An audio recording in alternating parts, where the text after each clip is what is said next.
Kahit po, native lang ang kambing mo. Kung puro po sila matataba, talo yung mga upgraded kung namamatay po sa ulan or something, hindi kinaya yung panahon.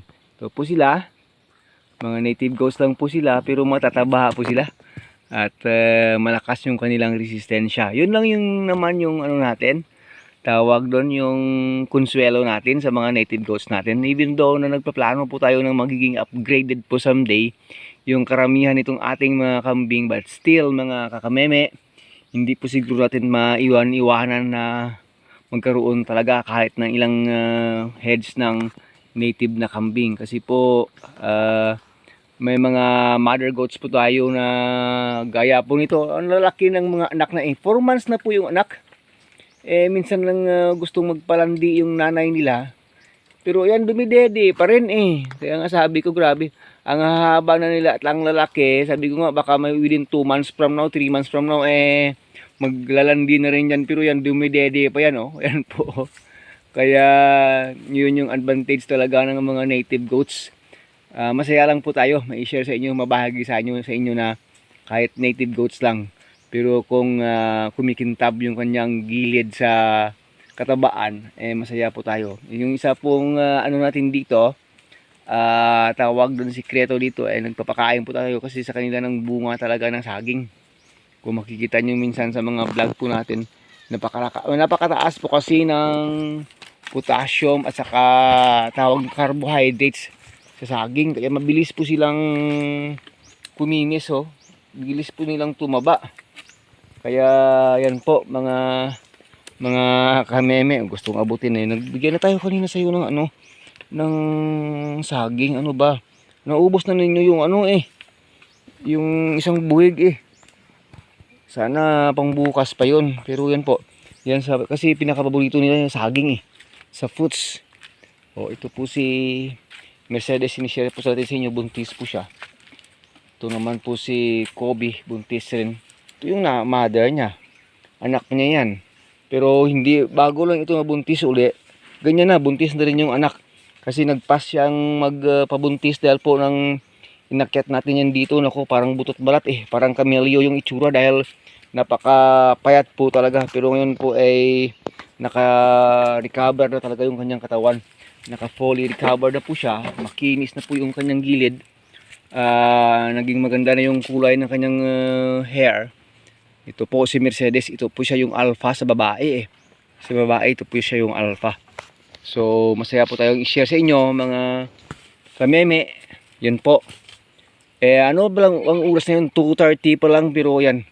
Wala na silang pa naman kumain Dahil sobrang busog na sila. Yung father ko doon sa taas nagpapadede ng baby ng kanyang kambing kasi yung nanay minsan parang ayaw pang magpadede first time kasi maging tawag yun mami ng kanyang anak.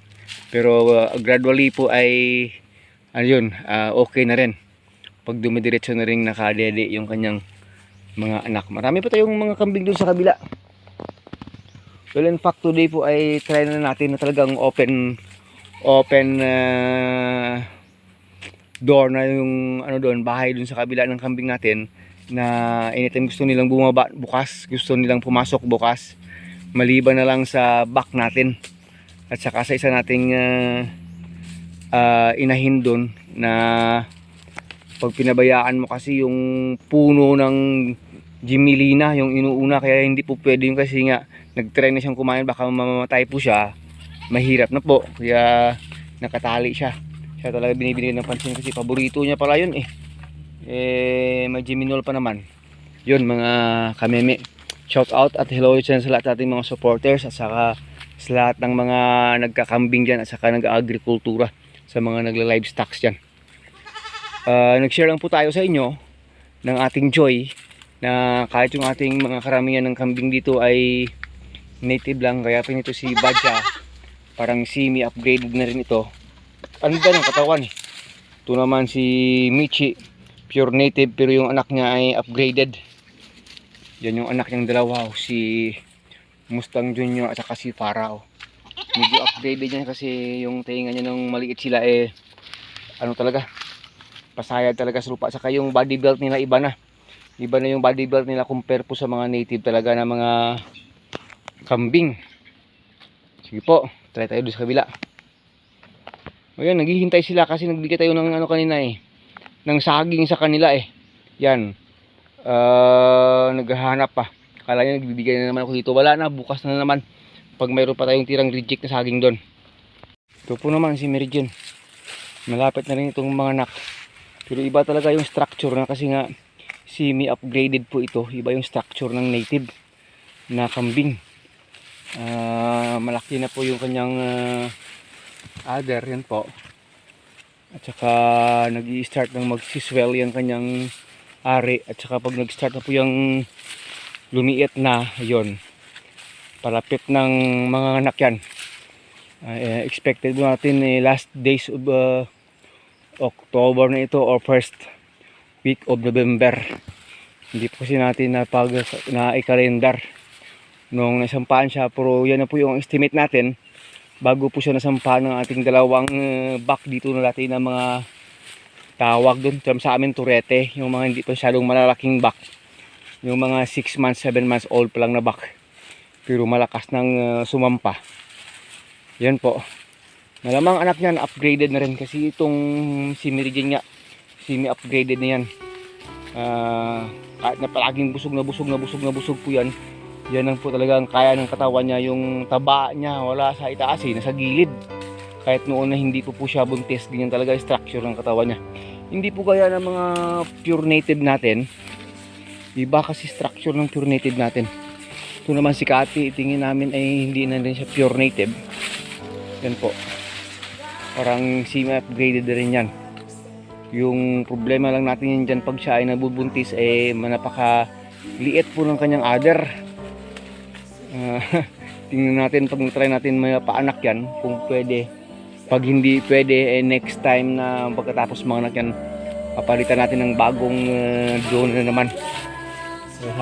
Sa ano niya, itsura niya kasi nagandaan sana tayo dyan sa profile ng kanyang katawan eh. Ganda kasi ng profile ng katawan ito. Hindi po siya basta-basta pumapayat eh. Dahil sa ganda ng profile ng kanyang katawan.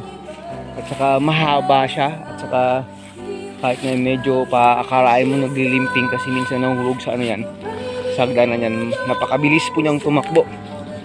Ito na rin po si Maha. Expected na natin ito last week of November or first week of December na rin ito mga anak. If ever. Abutin ng December. Pero pwede po last of November mga anak na rin ito. Yan po, laki na kanyang tiyan. At saka nag-umpisa na rin lumaki ang kanyang adder. Nag-start na po talaga. Sabi ko nga parang hindi aabutin ng last of November to. Pag ganito, baka mid of November pa lang nag-umpisa ng mamaga yung kanyang adder eh. Kasi pag umpisa na pong nagmaga yung adder ng kambing, mga kameme, at saka lumiit na yung dulo ng kanyang ari, yan po. Hindi po aabutin ng 1 week. Lalabas po yung baby. Dahil po sa 4 times na po tayo nakapag-experience kung kailan talaga sila manganganak. Kaya hindi pa tayo nagkakamali. Gaya po dun kay Black Butterfly. Yung sinabi ko ng tatay na hindi po magtatagal nanganak. Kinubukasan nanganak na. Yun po mga kameme. Ito. Nag-uumpisa na kasing lumiit. Saka sabi ko baka within this few weeks from now mga anak yan. Expected natin pinaka mababa most probably mga 2. Maging dalawa yung anak nito kasi sa haba ng kanyang tiyan. Depende kung mabigyan ng dalawa, salamat. Pag isa, di isa na lang. Yan po si Mary Jane. So yan po, kanya-kanya silang akyat doon. Open po yun dun eh. Kanya-kanya silang akyat sa goat house. Bala sila kung bababa o akyat po. Yan po. Pakyat na rin si Koy Koy yan. Tumakbo na rin si Kati doon. Kanya-kanya po silang tiyempo kung gusto nilang umakyat o gusto nilang uminom. Bahala po sila. Basta may painuman naman dito sa ilalim. Diyan po may painuman dyan. Tinitraining natin na paghapon dumaan sila dyan. Bahala sila kung inom sila kung hindi. Basta naglagay tayo ng water dyan. Yan po. Kanya-kanya na silang akyat eh. So hanggang dito lang. Maraming salamat. This is your friend Agritechnics TV po. Mabuhay ka magsasakang Pilipino, mabuhay ka Kameme. Don't give up, never stop. He will